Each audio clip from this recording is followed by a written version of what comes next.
désir d'école. Je vous remercie. Bon débat. Alors, Alain Bouvier, mathématicien français, docteur d'État en mathématiques pures. Vous êtes recteur de l'Académie de Clermont-Ferrand de 2000 à 2004 et l'auteur de nombreux ouvrages de management du système éducatif et de mathématiques. Dans votre livre « Sur l'école à la française, propos d'un Mockingbird », vous publiez en 2021 aux éditions L'Harmattan, ce texte pour pointer les invraisemblables et graves dysfonctionnements du système scolaire révélés par l'évolution de la crise sanitaire dont vous vous faites le chroniqueur ironique. En cause, l'insupportable immobilisme de l'institution, bureaucratie et impréparation managériale, corporatisme des syndicats, malhonnêteté intellectuelle des enseignants. Pascal Bouchard, vous commencez votre carrière en tant qu'enseignant, agrégé de lettres et docteur en sciences de l'éducation. Vous devenez ensuite journaliste, spécialiste des questions d'éducation, producteur d'émissions consacrées à l'innovation pédagogique pour France Culture. Vous écrivez pour de nombreux journaux spécialisés, notamment Le Monde de l'éducation. Directeur de la rédaction de l'agence Éducation Formation, l'AEF, vous créez en 2007 l'agence de presse spécialisée Tout Éduque. Au-delà des textes littéraires, vous êtes également auteur de nombreux ouvrages sur l'éducation, sur la pédagogie du français, la lecture, l'écriture.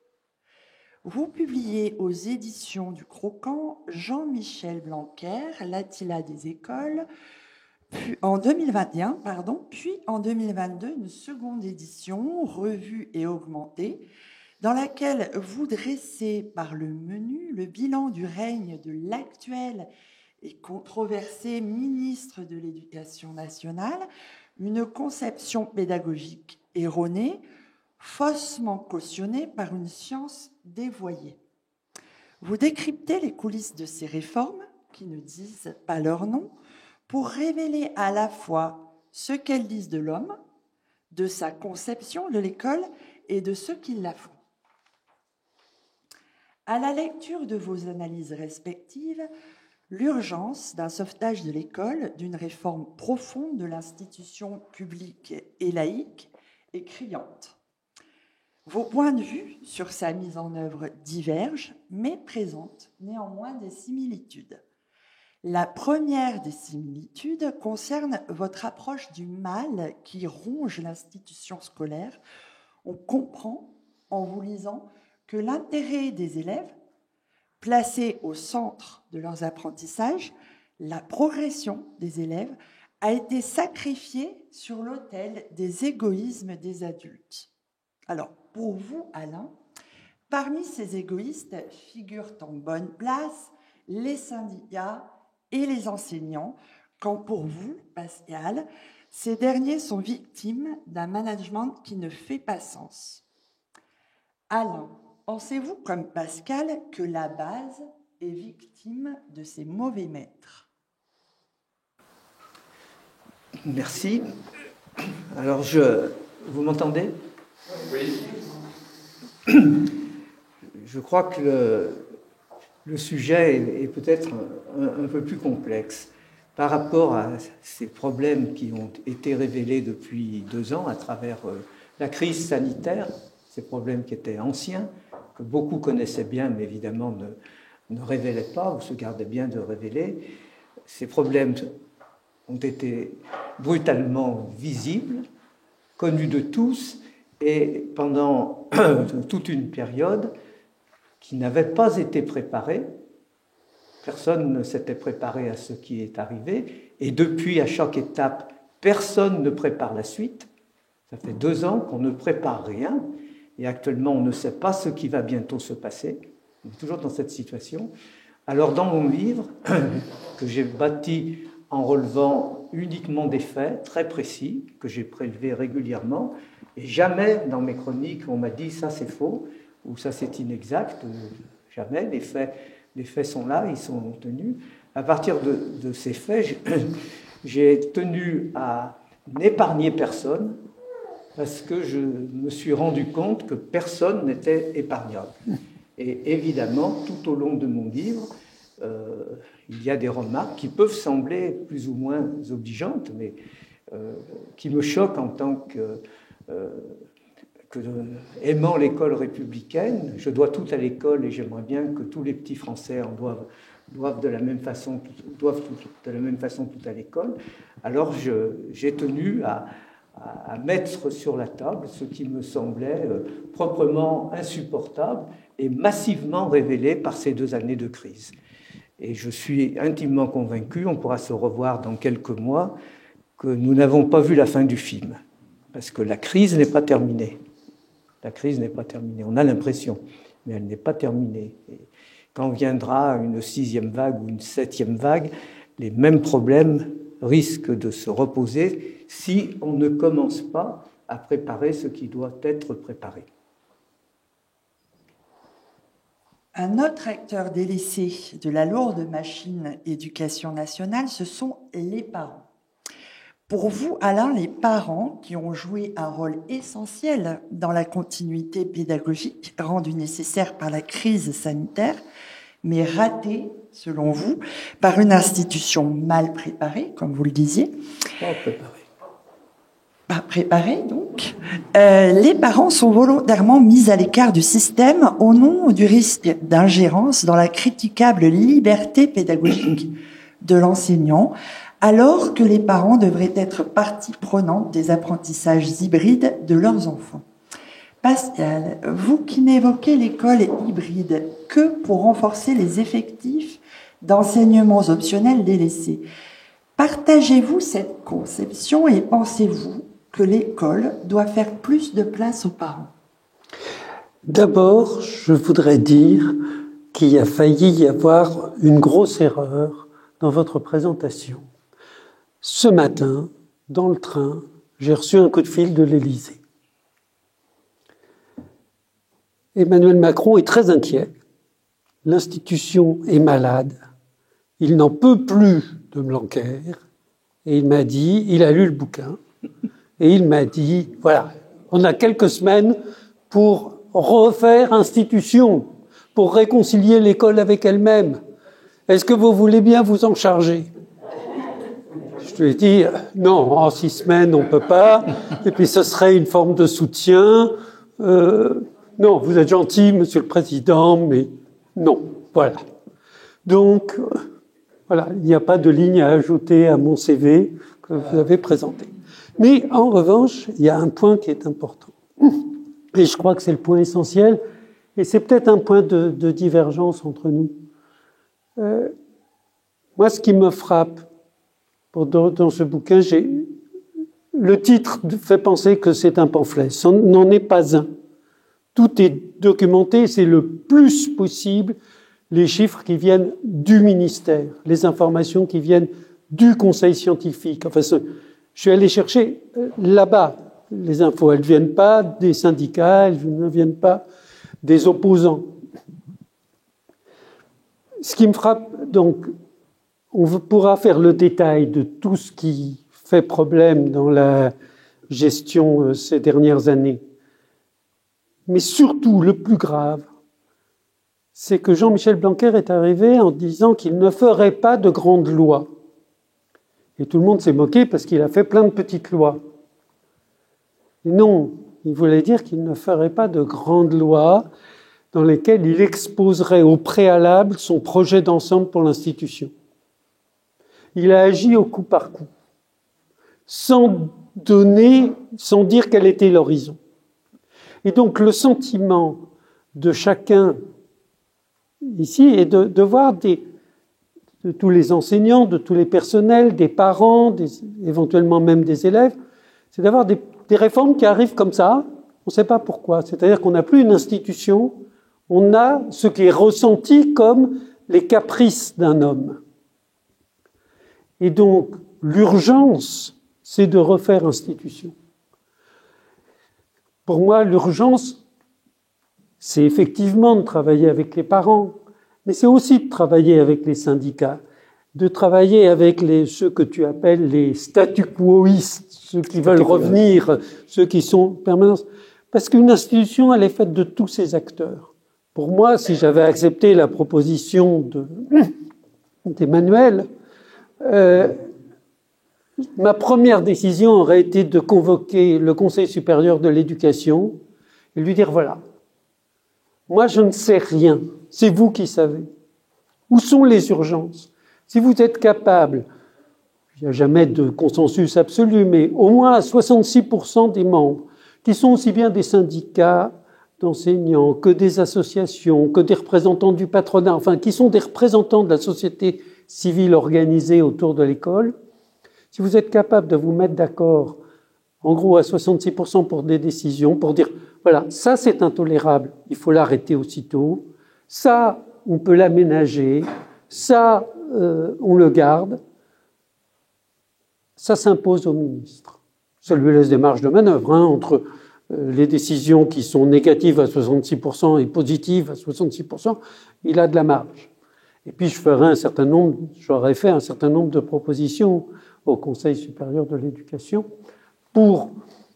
concernant la maternelle, concernant les dédoublements, concernant les programmes du lycée, concernant le bac, etc. J'aurais fait un certain nombre de propositions.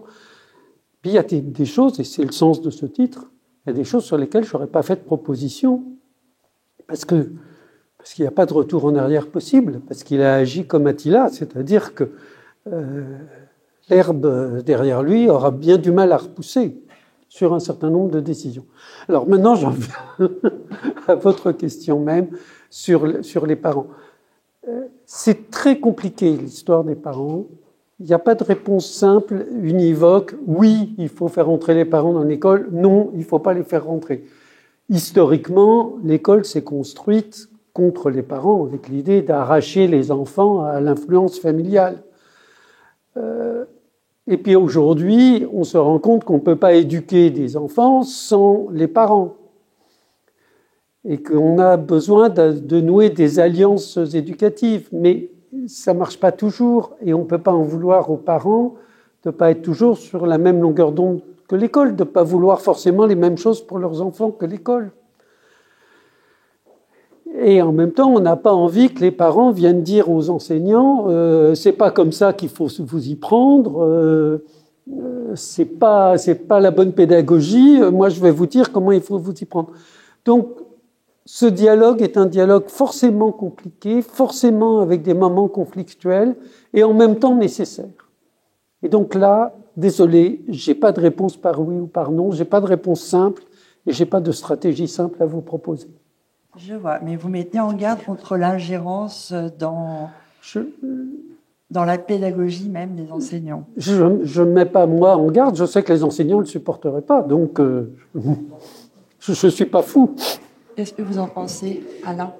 Oui, dans un livre précédent, je racontais qu'un petit groupe de directeurs de commissions scolaires québécois m'avait demandé de leur organiser une visite d'un certain nombre de choses en France, parce qu'ils voulaient comprendre ce qu'un pays centralisé comme le nôtre permet de réaliser, qu'ils ne pourraient pas réaliser au Québec. Et pendant 2 semaines, je leur ai fait rencontrer dans 2 académies de province, après avoir vu quelques responsables à Paris.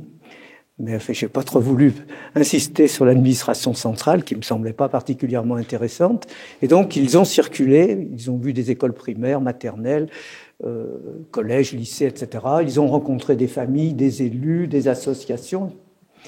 Et puis, au bout des 2 semaines, avant de partir, donc je les accompagnais, je discutais pas avec eux, je débattais pas avec eux. Et avant de partir, je me demandais ce qu'ils avaient retenu, puisqu'ils prenaient des notes régulières. Ils m'ont dit, oh, mais ça on vous l'enverra. Tout ce qu'on peut vous dire, ce qui nous a le plus frappé, c'est qu'en France, vous laissez les parents sur le paillasson. Alors ça m'a beaucoup intrigué. Évidemment, après, pendant un certain temps, j'ai regardé ce qui se passait dans les différents pays pour voir ce qui pouvait donner cette impression. Mais avec la crise, on s'est trouvé du jour au lendemain dans une situation complètement inversée. La crise arrive, l'école est fermée, l'école est à la maison, et c'est les parents qui ont les manettes. Avec ou pas des enseignants, à condition bien entendu que les enseignants acceptent, là où les enseignants acceptaient de jouer le jeu, d'apporter un appui.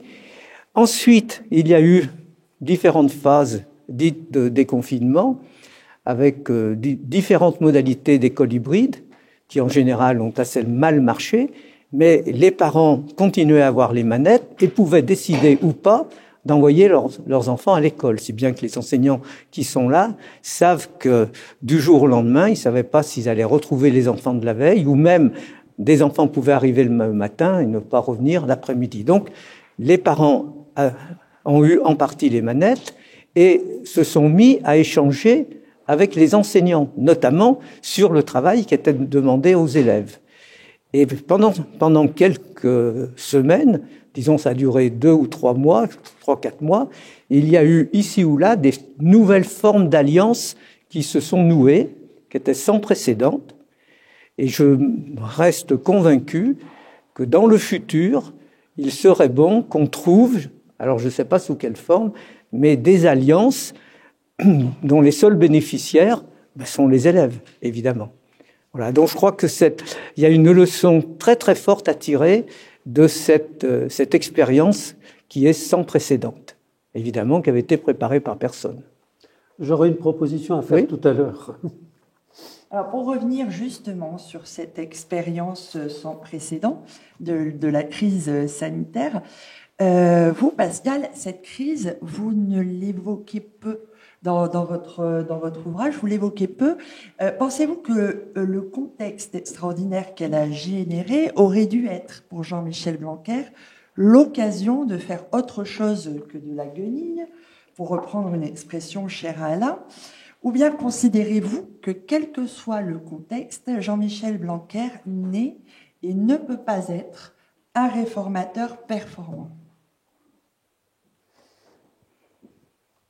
J'ai peu parlé de cette crise et du confinement dans ce livre parce que j'ai senti des choses comme tout le monde. Je n'ai pas de données matérielles, précises, etc. Nous avons eu des discours triomphants du ministre disant qu'il avait réussi ça et ça. Il a réussi, il n'a pas réussi, j'en sais rien. Je n'en sais rien. Je n'ai pas de source fiable pour dire c'était bien, il a bien fait, il a mal fait. Je sais que ça a été très différent d'un endroit à l'autre. Ça a été très différent d'un enseignant à l'autre. Sincèrement, tout le monde a été surpris et tu dis qu'il aurait pu se préparer. Enfin, personne n'attendait une pandémie de cette ampleur 6 mois plus tôt. 3 mois plus tôt, oui. 6 mois plus tôt, non. Donc, est-ce qu'un autre aurait fait mieux? Sincèrement, j'en sais rien. J'avais pas envie de l'attaquer là-dessus. Je vois. Pour vous, Alain, la question est plus ambiguë. Parfois, vous le qualifiez d'imposteur. Ah non, je n'emploie pas ce terme. Ah, alors, imposteur, non. J'ai mal lu, j'ai noté que vous critiquiez son immobilisme, ah oui. en tous les cas, oui. Et parfois vous vous posez la question à ce terme, peut-être est-il un habile pilote dans le brouillard? C'est à méditer. Alors, est-ce ironique? Non, je suis comme Pascal, je reste très perplexe sur sa vision de l'école. Après 5 années de pilotage, on pourrait essayer de deviner quelle est l'école de ses rêves. Il a écrit des livres, je les ai lus, en particulier son tout dernier, et je reste complètement sur ma faim, je ne sais pas quelle est l'école de ses rêves, et quand récemment il laissait entendre qu'il ferait bien volontiers 5 années de plus. Je me dis, pour nous conduire vers quelle école. Ce que je trouve personnellement difficilement supportable, c'est que dans la période que je regarde dans ce livre, elle est fractionnée en une vingtaine de phases successives. Et les gens les ont oubliées. Si vous lisez mon livre, vous allez dire oui, ah oui, c'est vrai, il y a eu ça. Ah oui, puis après il y a eu ça. Ah puis voilà. Mais en fait, on se souvient des 2 dernières phases et puis de la toute première parce qu'elle était stupéfiante. Mais ensuite, même en cours de route, on savait bien qu'il allait se passer d'autres choses. Et à ce moment-là, le ministre dont c'était la responsabilité, mais les acteurs sur le terrain dont c'était le job, pouvaient dire, maintenant, on n'a pas préparé avant, mais maintenant, on pourrait préparer les phases suivantes. Et donc, pendant 2 ans, il n'y a pas eu d'apprentissage collectif. Les équipes ne se sont pas emparées du sujet, et je connais pas d'endroit où on m'a dit, venez vite voir, il se fait des choses absolument fabuleuses, on est en train de préparer l'école d'après. Non. Nulle part on prépare l'école d'après. Et bien sûr, je crois qu'il faut travailler avec tout le monde. Je ne mets pas tous les syndicats dans le même panier. Je distingue bien ceux que j'appelle les statucologues des syndicats réformistes que je connais bien. Il y en a. Et je suis intimement convaincu qu'il y a matière à travailler tous ensemble. Que dans un travail collectif, on avance même grâce à ceux qui mettent du frein. Oui. Même. Nous sommes d'accord là-dessus. Très bien. On parle effectivement de la crise comme quelque chose de soudain, qui a été très subi, qui n'a pas pu être préparé. Par contre, la difficulté scolaire, ça c'est vraiment quelque chose qui est à l'œuvre depuis des générations dans le système éducatif. Vous estimez tous les deux, que l'institution se comporte comme si elle souhaitait la cacher, faire oublier cette difficulté scolaire. Pensez-vous qu'une évolution vers une externalisation, une privatisation de la prise en charge de cette difficulté soit inéluctable, voire souhaitable? D'abord, une petite remarque, si vous permettez. Bien avant, il y a des années, un certain nombre de personnes avaient décrit ce qui vient de se passer. Moi-même, dans une interview que j'avais donnée au journal Le Monde, je crois que c'est en 2009, je la redonne dans mon livre, j'ai décrit la crise, mais comme d'autres. Enfin, j'étais pas le seul à décrire. On savait que des pandémies allaient arriver et qu'elles allaient bloquer les sociétés. On le savait, et donc je m'étais employé dans cet article. Alors je me rappelle bien, j'avais commis une erreur à cette époque, parce que je croyais que ça allait se produire très vite. Et donc j'ai eu tort de croire que ça allait se produire très vite. Mais ce que je décrivais dans cet article, si vous le lisez, eh bien c'est exactement ce que nous venons de connaître. Voilà. Et alors vous m'aviez demandé de... La difficulté scolaire et la possible externalisation de cette difficulté. On en revient à l'ingérence et au fait que cette difficulté, elle ne soit plus finalement gérable au sein même de l'école et qu'il y ait une possible privatisation au service des élèves, au service des familles, de cette difficulté scolaire avec des associations qui vont venir prendre en charge cette difficulté qui ne sera donc plus gérée au sein même de l'école. Est-ce que ça vous paraît plus probable à court terme? Est-ce que ça vous paraît souhaitable? Probable, oui. Souhaitable, pas nécessairement. Efficace, je n'en sais rien.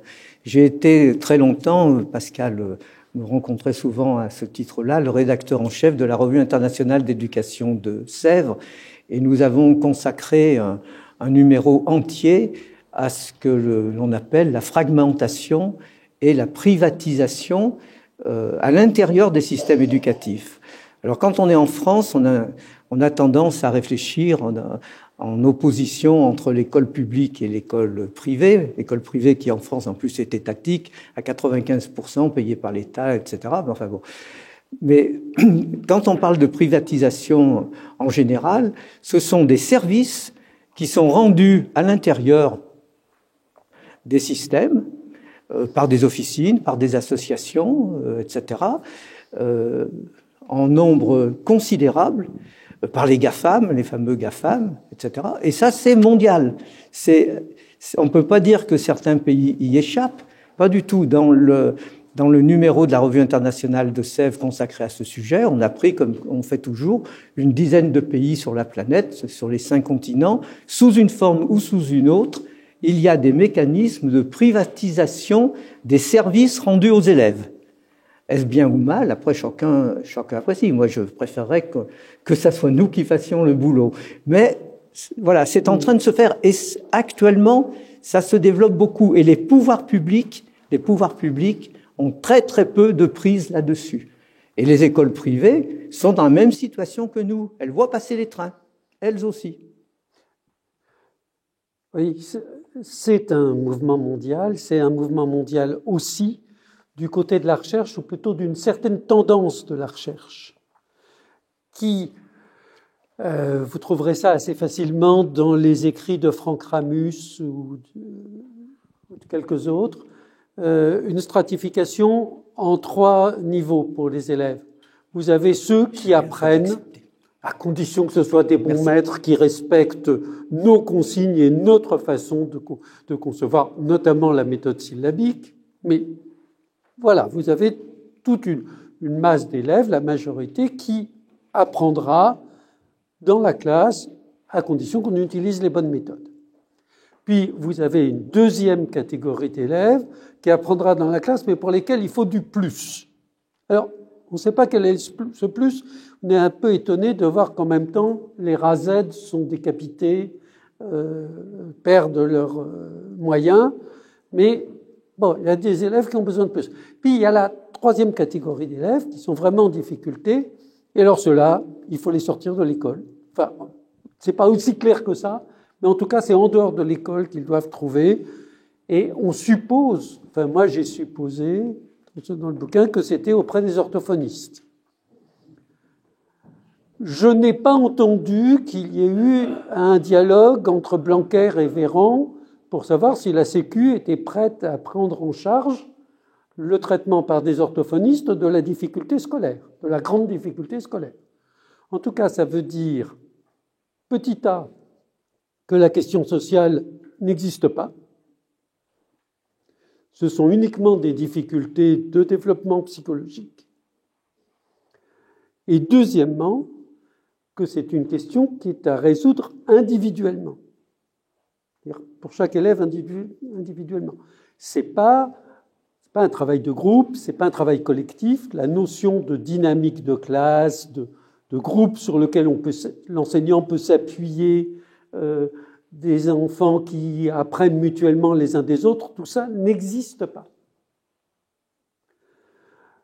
Donc, vous me demandez si c'est souhaitable. Moi, ce qui serait souhaitable, ce sont des pédagogies, de la coopération, du soutien, et du soutien, sans doute avec des groupes pas trop importants, mais pas des dédoublements qui sont absurdes, on y reviendra sans doute, et en s'appuyant, donc,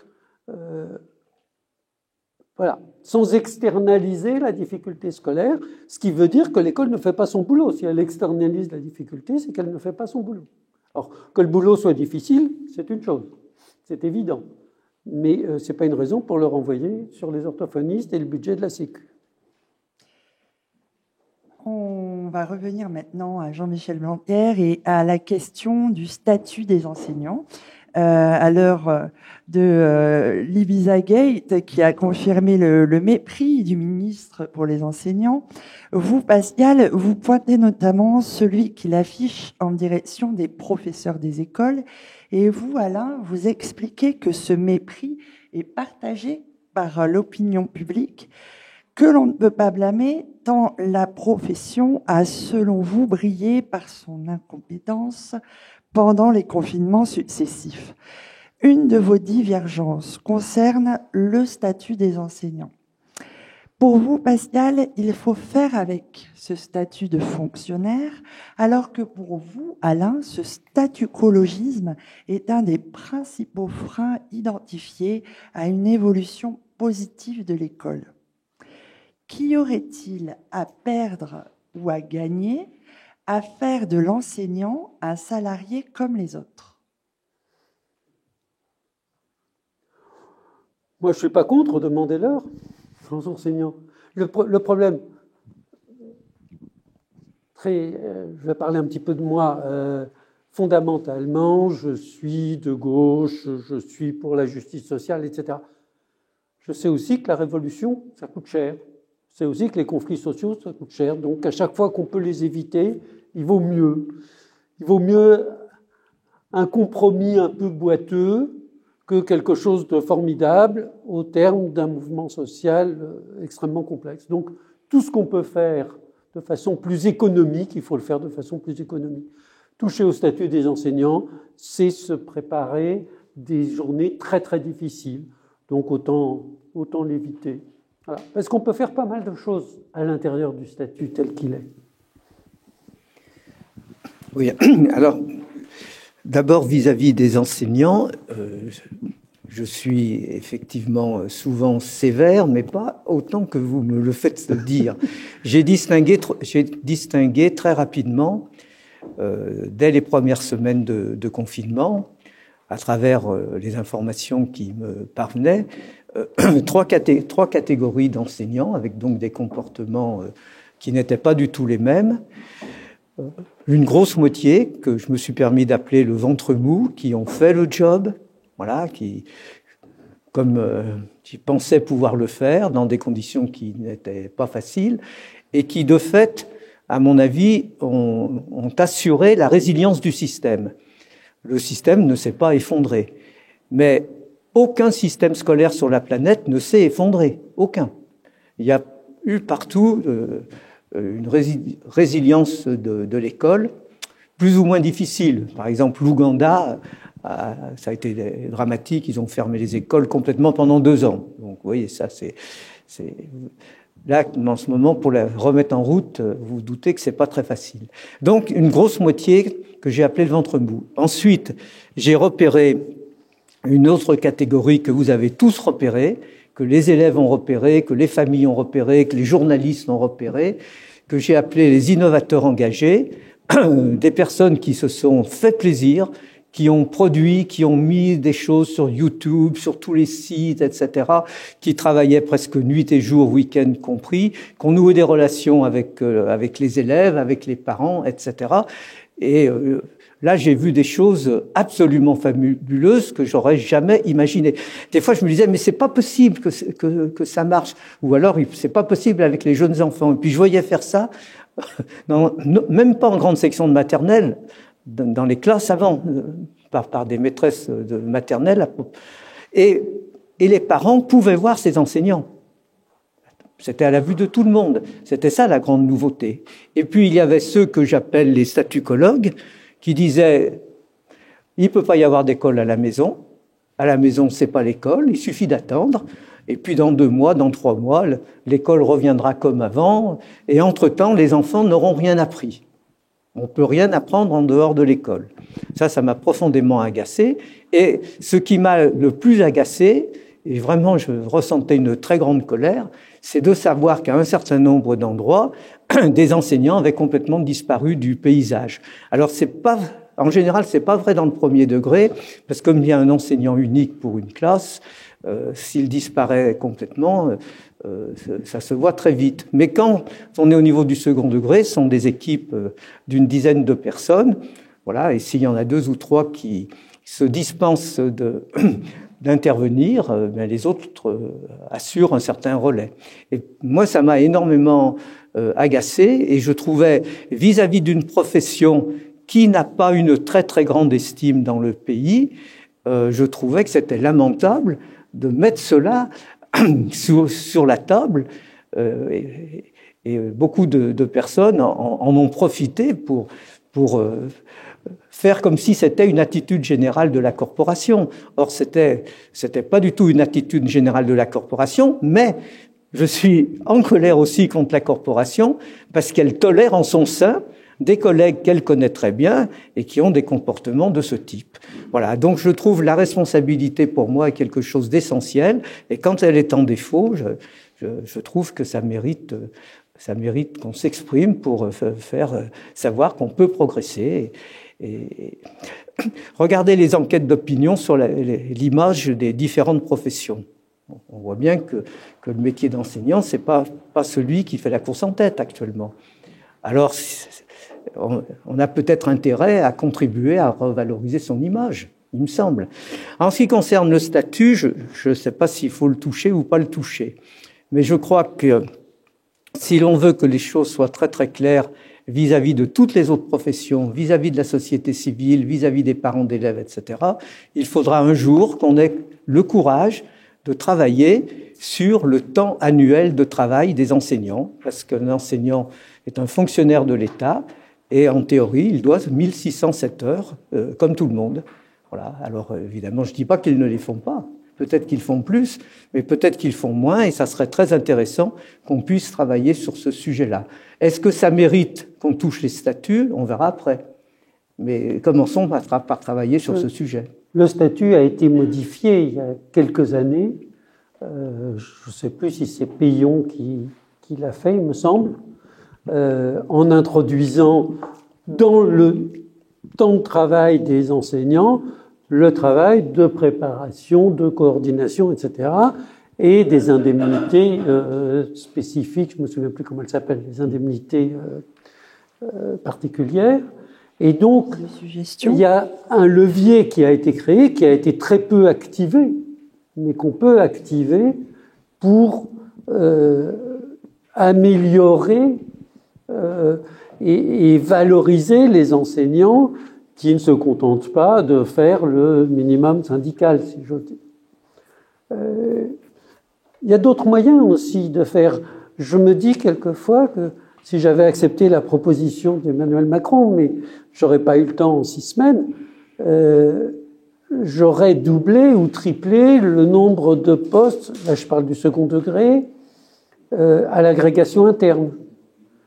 Et j'aurais créé une agrégation du premier degré, une espèce de CRPE+, de façon à d'une part, ça permet de mieux payer un certain nombre d'enseignants, et puis ça encourage beaucoup de gens à se remettre, s'ils l'ont un peu oublié, à se remettre dans le mouvement, dans la réflexion sur leur discipline, sur les savoirs académiques et la didactique qui y est associée, etc.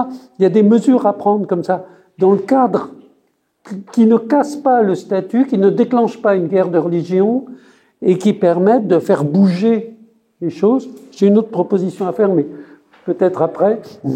Faire évoluer peut-être aussi la formation des enseignants. Vous en parlez tous les deux dans vos ouvrages respectifs de la formation des enseignants. C'est le sentiment qu'elle pêche, cette formation, qu'elle n'est pas assez étoffée, qu'elle ne permet pas aux enseignants peut-être de jouer complètement leur carte. Est-ce qu'elle serait à réformer cette formation pour vous?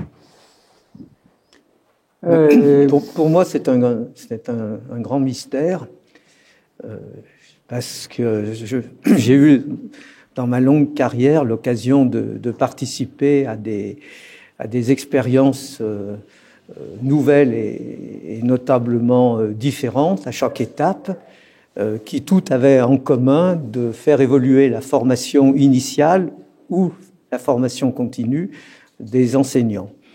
Et mon sentiment, après tous les essais, toutes les étapes que j'ai pu connaître, c'est qu'on n'est pas arrivé à trouver un équilibre pertinent. Je suis pas certain que les jeunes enseignants qui débutent ont le sentiment d'être bien formés. Et la formation continue c'est le parent pauvre du système éducatif. Pour la gestion de ce système, c'est une variable d'ajustement, quoi. La formation continue, c'est ça. Elle a été très, très développée au début des années 80. Et là, les moyens financiers étaient considérables. Et on peut dire que 5-6 ans après, ces moyens, chaque année, ont commencé à diminuer. Et ils n'ont fait que diminuer pendant 30 ans. Donc, la formation continue des enseignants en France est vraiment réduite à très très peu de choses.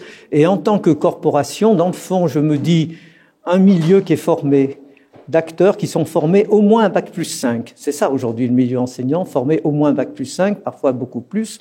Ce milieu-là pourrait lui-même prendre en charge son développement professionnel. Intellectuellement, il a tout ce qu'il faut pour prendre en charge son développement professionnel.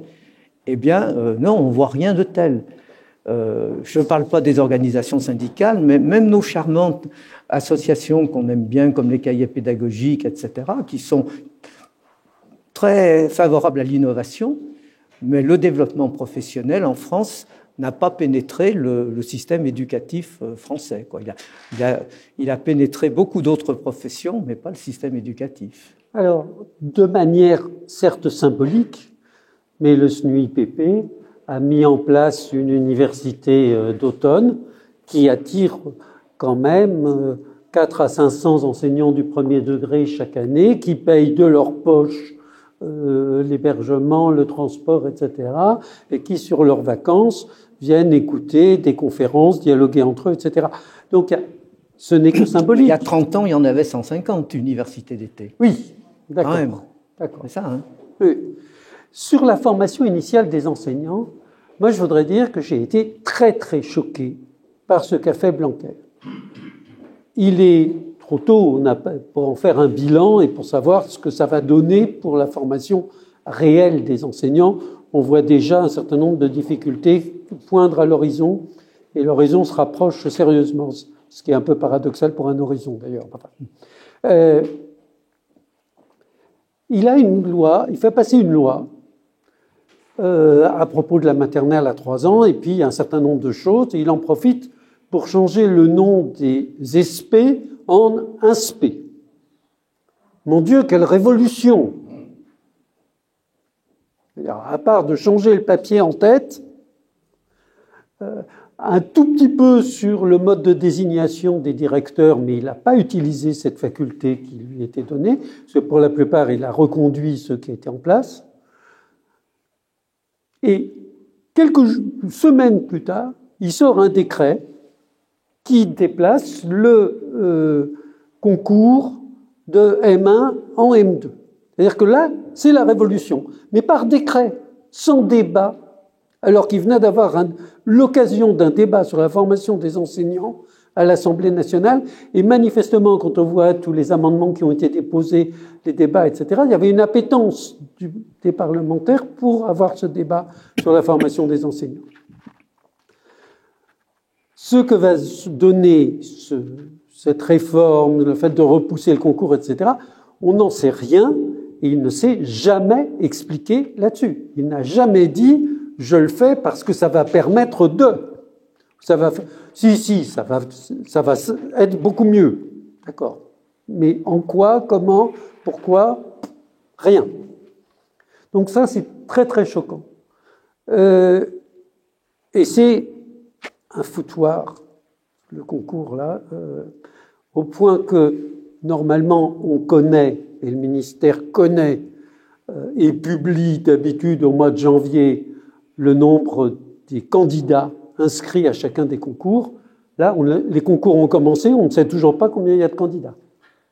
À mon avis, il y a une anguille sous la roche. En ce qui concerne la formation continue, non seulement les budgets ont été réduits, mais la formation continue, quels que soient les gouvernements, et la gauche n'est pas complètement indemne là-dessus. Ça fait 30 ans. Mais la formation continue, elle a surtout servi à expliquer aux enseignants la nouvelle réforme. Et non pas à leur dire quels sont les problèmes auxquels vous vous heurtez, quelles sont les difficultés que vous avez identifiées. Bon, vu cette difficulté, il y a peut-être tel universitaire avec lequel vous pourriez travailler, ou telle ressource, ou telle association, ou telle ressource, etc. Et puis, on va se mettre autour de la table et puis réfléchir ensemble. Si les enseignants peuvent évoluer, et bien sûr, ils évoluent. D'abord, ils évoluent tout le temps, ils sont bien obligés, les élèves bougent, etc. Je ne vais pas faire le discours sur la nécessité de l'évolution. Mais s'ils le savent, c'est parce qu'ils discutent entre eux. C'est par les pairs que se fait l'évolution. C'est parce que, ensemble, dans la salle des profs ou dans la salle des maîtres, ils se disent « Ah, mais j'y arrive pas du tout, là. Tu comprends, toi, comment on peut faire le théorème de Pythagore ou les phonèmes ou les graphèmes quand la consonne est placée avant, après, enfin, peu importe le problème, mais c'est quand ensemble ils identifient un problème, quand ils arrivent à le mettre noir sur blanc, à le spécifier, à avancer sur cette réflexion, déjà le travail est à moitié fait, pour ne pas dire à 75%. Après, c'est bien que ça soit formalisé au moment d'une formation avec un universitaire qui dit bah oui, mais là vous avez telle référence que vous pouvez utiliser. Là vous avez non, là vous fatiguez pas, c'est trop compliqué. Enfin, que sais-je, mais c'est cette identification. Donc le problème qui se pose pour la formation continue des enseignants, pour la formation initiale, je sais que c'est pas ça qu'il fallait faire. Je sais qu'il faudrait prendre beaucoup plus de temps avant de titulariser les enseignants et leur laisser le temps de se faire leur personnalité d'enseignant avant de les titulariser. Mais c'est compliqué à faire. Et là, pour le coup, ça bouge le statut et ça fait hurler dans les chaumières pédagogiques. Mais sur la formation continue, je sais qu'il faut que ça vienne non pas de la base, comme on dit, mais des conditions créées pour que la base soit amenée à exprimer ses besoins et à les exprimer collectivement. Et là, j'ai une proposition à faire, c'est de créer des établissements publics de bassin qui rassemblent écoles, collèges et lycées. Il s'agit d'une structure supplémentaire entre tous ces établissements et l'échelon académique ou rectoral, de façon à avoir tout enseignant. Voilà, je suis prof au collège Pablo Picasso, je suis titulaire, j'ai mon poste, etc. Je suis tranquille. Mais au collège Georges Braque, qui est juste de l'autre côté de la rue, ils ont un projet vachement intéressant. Et bien, comme je suis titulaire à la fois du collège et du bassin, je peux y aller. Je peux aussi décider d'aller travailler un petit peu dans le premier degré ou au lycée, puis revenir, avoir des va-et-vient. Et c'est comme ça que peuvent se constituer des équipes de gens qui ont envie de faire, qui se mettent d'accord, et rien que de se mettre d'accord sur un projet, ça veut dire élaborer un projet, ça veut dire déjà faire bouger ses propres représentations. Et c'est cela qui peut faire bouger l'institution.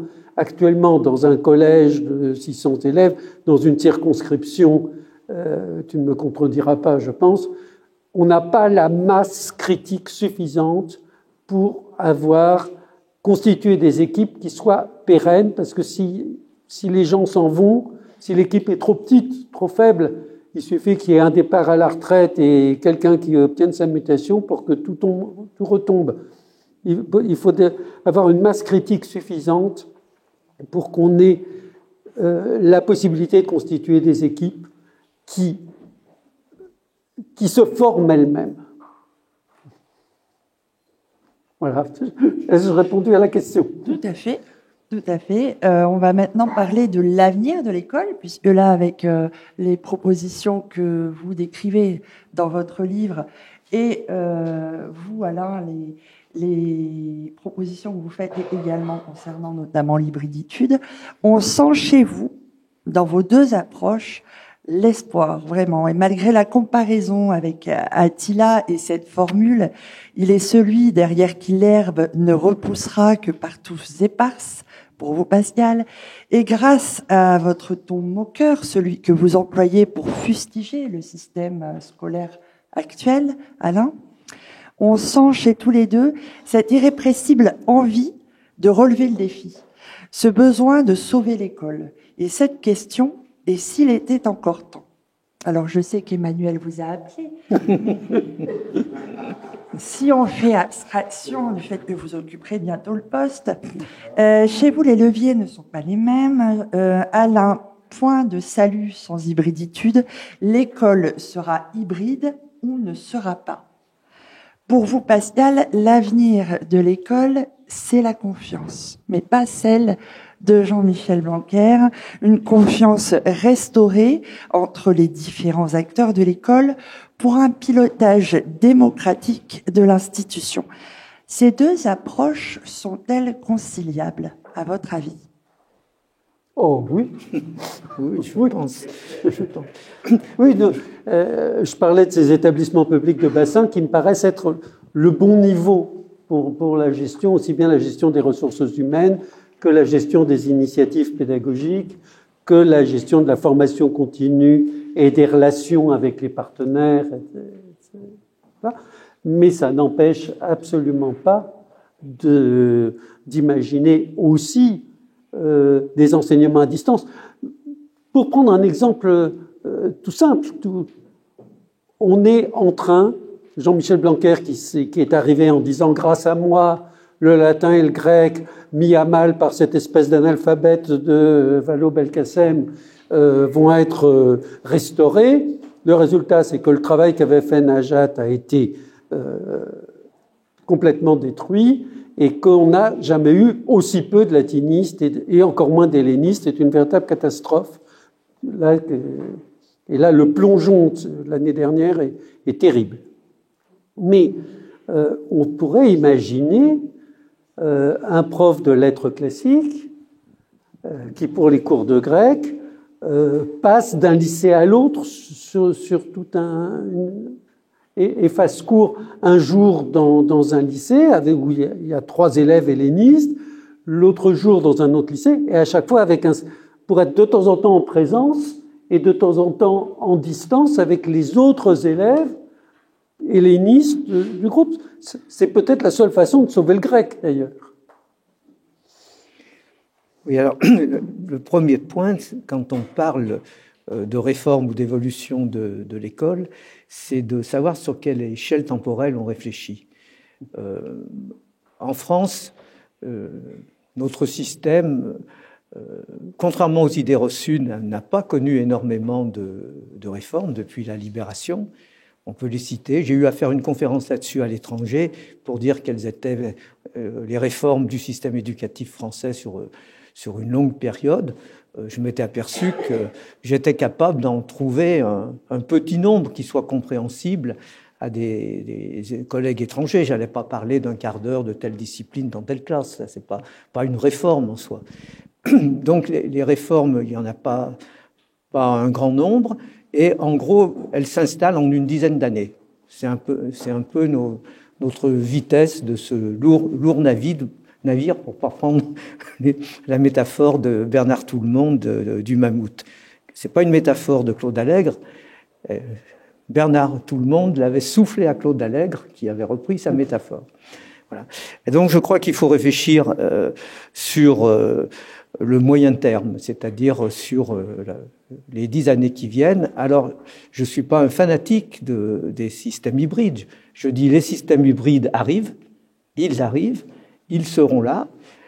Ils seront là au début pour aider les élèves à faire leurs devoirs, pour aider à préparer des examens, pour aider à faire des révisions, etc. Des enseignants seront contents de les utiliser pour faire des classes inversées, des choses comme ça. Bon. Ils vont progressivement construire leur place, donc il faudra apprendre à les utiliser et à mieux les utiliser. Mais il faut réfléchir à ce que l'on peut retirer de positif de ces 2 années de crise. Et personnellement, j'ai cité tout à l'heure une autre façon de nouer des relations entre milieu enseignants et parents à travers des alliances d'un nouveau type. Il ne faut pas que ça s'arrête. Il faut au contraire que ça s'amplifie, que ça s'approfondisse, que chacun trouve sa place. Il y a des nouvelles places à construire. Deuxième point que je trouve important, c'est l'accompagnement. Parce que là, il a vraiment fallu, à distance, c'était totalement individualisé. Obligatoirement. Il pouvait y avoir des phases collectives, il pouvait y avoir des webconférences, bien sûr, de la part du prof, mais l'essentiel du travail était fortement individualisé. Donc le milieu enseignant a découvert la pratique importante de l'accompagnement individuel. Et il y a eu des formes aussi d'accompagnement entre personnes adultes, parents et enseignants, ça a existé, et puis entre collègues, parce que de temps en temps, un collègue en difficulté s'adressait vers un autre collègue, et là c'était plus agréable que dans la traditionnelle salle des profs, où c'est souvent un peu musclé. Donc je connais un certain nombre d'enseignants qui évitent même de fréquenter ce lieu pour être un peu tranquille. Donc on a découvert l'accompagnement, et je crois que c'est une dimension importante qui était absente dans notre système éducatif, ou tout au moins avec une telle importance, et qu'il faudrait maintenant davantage développer. Enfin, je crois qu'on va de toute façon vers des formes beaucoup plus individualisées de ce que l'on propose et que l'on proposera aux élèves. Alors, le vrai défi qu'on a devant nous, parce que ce que l'on attend de l'école, bien entendu, c'est que les enfants maîtrisent un certain nombre d'apprentissages. Alors lire, écrire, compter, on est tous d'accord là-dessus. Bon, c'est, si j'ose dire, le minimum. Mais c'est pas que ça. On attend aussi de l'école à apprendre le vivre ensemble, à faire collectif, à faire société. Et dans ces mécanismes qui risquent d'être beaucoup plus individualisés avec le temps et davantage à distance, il n'est pas impossible d'apprendre aussi le vivre ensemble. Mais c'est d'une autre façon. C'est d'une autre façon. Ceux qui pratiquent beaucoup et depuis longtemps le travail sur Internet, moi c'est depuis 10 ans, c'est 80% de mon temps. Donc voilà, pour moi la crise n'était pas une crise puisque je continuais à faire tous les jours ce que je faisais depuis 10 ans. Mais on apprend à vivre ensemble aussi, on apprend à se connaître. Les outils de travail à distance permettent d'autres formes de rapprochement. Elles ne repoussent pas les gens, elles les rapprochent. On arrive à se dire des choses qu'on ne se serait pas dites et on se les dit autrement. Alors il faut qu'on arrive à maîtriser tout ça. Je pense que le milieu enseignant a envie d'apprendre, il a envie de progresser. Cette profession n'a pas envie d'apparaître dans 4-5 ans comme étant une profession ringarde. Elle n'a pas envie de ça. Donc il faut qu'on aide cette profession à évoluer positivement. Je sens que vous avez envie de dire quelque chose. Oui, j'ai envie de dire. Alors, sur la réforme, je vous ai déjà dit que pour moi, il y avait 2 choses essentielles. Premièrement, réhabiliter le CSE et lui permettre de prendre de vraies décisions et d'élaborer des consensus. Et deuxièmement, de créer cet échelon du bassin qui permette une gestion de proximité et en même temps sur une masse critique suffisante. Mais je voudrais revenir un petit peu sur les valeurs. Oui. Parce que tu viens d'en parler très bien, je souscris complètement à ce que tu as dit sur le vivre ensemble et même plus encore sur le travailler ensemble, sur le apprendre ensemble. Or, au moins en ce qui concerne le premier degré, la philosophie de Blanquer est très claire, c'est l'individualisation complète. C'est le sens des dédoublements. Les dédoublements, l'efficacité des dédoublements a été mesurée très précisément par l'ADEP, le service statistique de l'éducation nationale. Les dédoublements ne servent à rien, aucune plus-value au CE1. Au cours préparatoire, on a une petite plus-value sur la lecture et une plus-value un tout petit peu plus importante en ce qui concerne les mathématiques. Et surtout, c'est intéressant pour les mathématiques parce que c'est peut-être les élèves les plus faibles qui en profitent. Uniquement au CP, encore une fois, pas au CE. Ce qui donne à penser d'ailleurs que la bonne politique, c'était le plus de maîtres que de classes, c'est-à-dire sur certains apprentissages, à certains moments, c'est bien de dédoubler, d'avoir de tout petits groupes et que l'enseignant puisse travailler avec de tout petits groupes. Mais pour la chorale, il vaut mieux avoir une classe complète. Pour faire une partie de foot, il vaut mieux avoir 22 élèves que 11. Bon.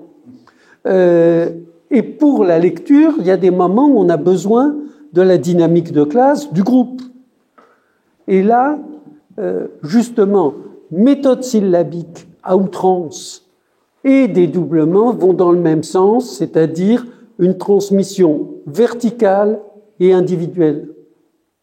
Et c'est ça qui me paraît le plus grave, avec la destruction de l'idée d'institution et un homme qui pilote sans qu'on sache où il va. C'est ça qui me paraît le plus grave dans la gestion Blanquer. Alors, supposons, pour en revenir à l'avenir de l'école, supposons que vous ne soyez ni l'un ni l'autre élu pour le prochain mandat et que vous ne soyez donc pas ministre de l'Éducation nationale. Est-ce que vous accepteriez, pour moi, de sortir votre boule de cristal et de nous prédire ici la sortie de crise de l'école ? Est-ce que ce serait après les prochaines élections présidentielles, à la fin de la crise sanitaire liée à la Covid, ou alors probablement jamais? Jamais. L'école est une crise permanente. Ah, mais je veux dire, l'école est le lieu où une société prépare son avenir. Comme personne ne connaît l'avenir, personne n'a de boule de cristal, nos visions de l'avenir sont nécessairement idéologiques. Donc l'école est un lieu de confrontation idéologique nécessairement par définition. C'est là où je suis quelquefois en désaccord avec mes amis pédagogues que tu as évoqués. Des gens, j'aime beaucoup les gens des cahiers pédagogiques, je les adore, mais ils ont un peu tendance à penser qu'ils ont la solution. Or, par définition, il n'y a pas de solution puisqu'il y a confrontation. Vous êtes d'accord? Oui, avec ça, oui, bien sûr. Bien sûr. Il y a des étapes dans l'avenir proche. Premièrement, évidemment, ça n'a échappé à personne, élection d'un président de la République. Donc on peut penser que, quel que soit le président, on en saura un peu plus sur l'idée qu'il se fait de la société dans laquelle on est et comment il veut conduire, il ou elle veut conduire le pays, vers quoi. Et donc en particulier de l'école, qui n'est qu'un élément constitutif important, mais qu'un élément constitutif de la politique générale d'un pays. Vient ensuite derrière une phase que je trouve qu'on regarde pas assez attentivement. Pour moi, elle a une grande importance dans ma culture républicaine. Il y a ensuite une élection législative. Et on sait bien que dans la préparation d'une élection législative, les partis politiques qui sont... Enfin, on les voit pas actuellement. Mais là, à l'occasion d'une élection législative, on les verra peut-être davantage. Et les partis politiques ont de par tradition l'habitude d'élaborer des programmes un peu détaillés, et notamment vis-à-vis de l'école. Donc je pense que dans quelques semaines, on aura sur la table quelques propositions qui seront intéressantes à être comparées et à regarder. Ensuite, évidemment, viendra la mise en place d'un nouveau gouvernement qui va d'entrée fixer des orientations à l'échelle d'un gouvernement, c'est-à-dire à 3-5 ans. C'est comme ça que travaille un gouvernement, même si souvent il dure moins longtemps. Enfin, en gros, il se fixe des objectifs à 3-5 ans, et on y verra plus clair sur ce que seront les nouvelles grandes priorités du nouveau ministre, même si c'est le même. En supposant que ce soit le même et qu'il soit reconduit, ça sera plus le même. Après tout ce qui se sera passé à travers des campagnes électorales, etc. Bon. Donc là, on y verra plus clair, et je pense que c'est dans cette période-là que le milieu pédagogique doit essayer de se manifester au sens positif du terme pour dire ce qui lui importe et les compétences dont il dispose et qu'il aimerait développer davantage encore, quoi. Je trouve que ça sera une période propice à cela, après l'été, quoi. Si vous voulez, il y aura une dizaine de mois où des choses sont possibles. Et je sais qu'après, par expérience, par une longue expérience, je compte pas les ministres que j'ai connus, mais les domaines n'y suffisent pas, vous vous en doutez. Par expérience, je sais qu'au bout de 10-12 mois, c'est le moment où tout commence déjà à se refiger, quoi. Voilà, c'est pas ce qui me fait plaisir, hein, pour vous. Et si vous voulez suivre, vraiment savoir les propositions, et puis après, au fur et à mesure ce qui se passe, il faut que vous vous abonniez à Tout Éduc. Voilà. Le message est clair. J'ai pas oublié ma casquette. Le message est clair. Je vous remercie tous les deux d'avoir répondu à mes questions. Je vais maintenant laisser le public poser les questions qui l'intéressent. Est-ce que je laisse mon micro? Je vais donc le passer.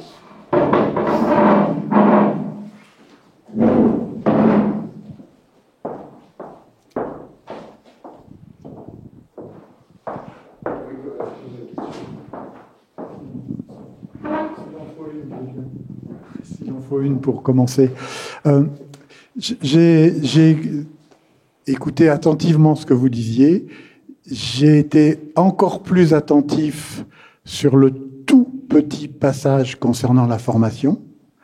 Et je voulais vous demander si, franchement, vous avez l'impression, vous avez observé chez nos dirigeants, ceux qui prennent les décisions concernant l'éducation, si ces gens-là considèrent réellement que enseigner est un métier, enseigner est une profession qui nécessite une formation. Parce que depuis, j'ai arrêté, moi, d'enseigner, j'ai arrêté d'inspecter, j'ai arrêté de chercher, je fais plein d'autres choses très intéressantes.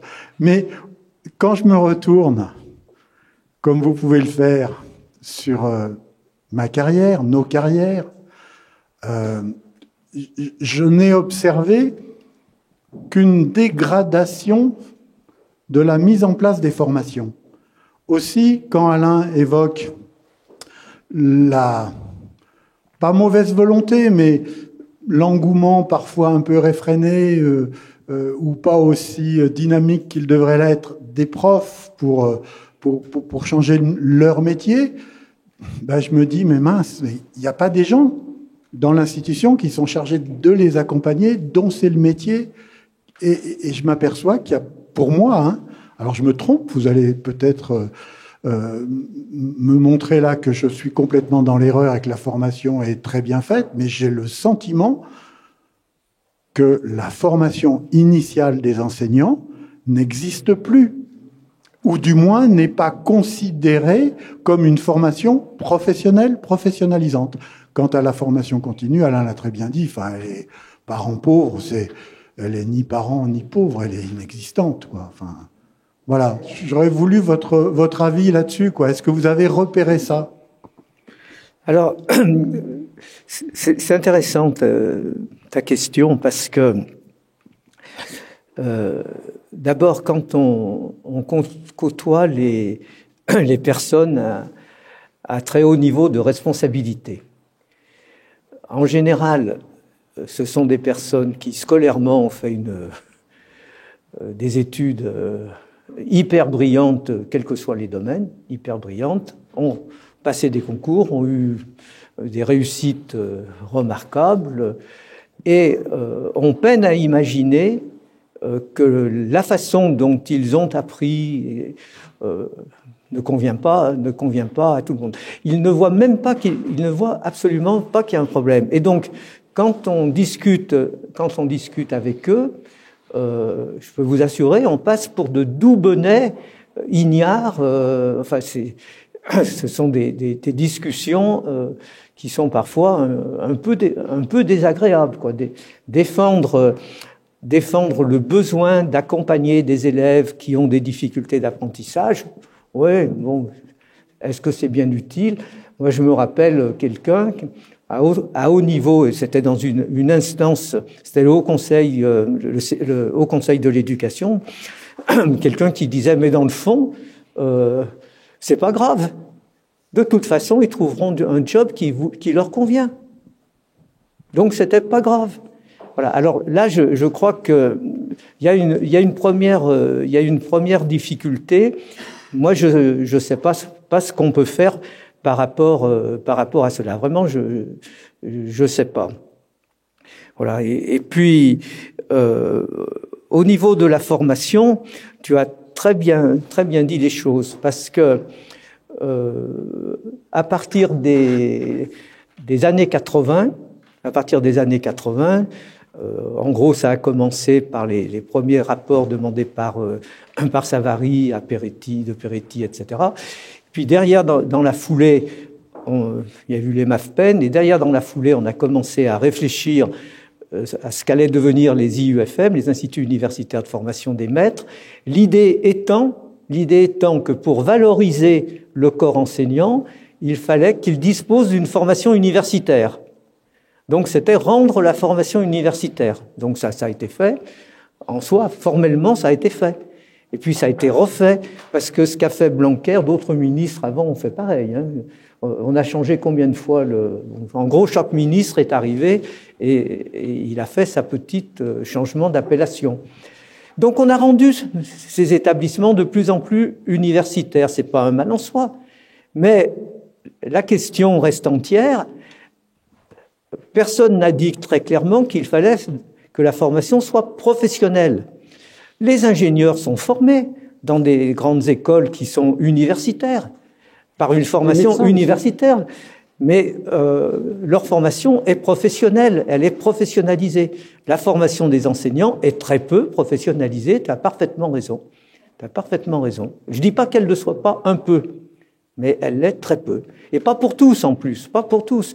Tu as de nouveaux enseignants qui ont été, alors des fois des élèves très brillants, qui ont fait très rapidement une licence d'allemand ou une licence de mathématiques, évitent de faire le master MEF, font un autre master brillamment, dans lequel ils se shootent dans leur discipline, c'est leur droit, ils aiment leur discipline, ils se shootent dans leur discipline.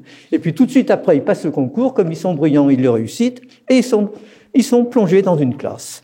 Voilà, c'est ça la situation. Et on n'arrive pas à trancher, parce que ceux qui sont aux manettes, eux, ils ne sont intéressés que par la partie purement universitaire, la recherche de haut niveau.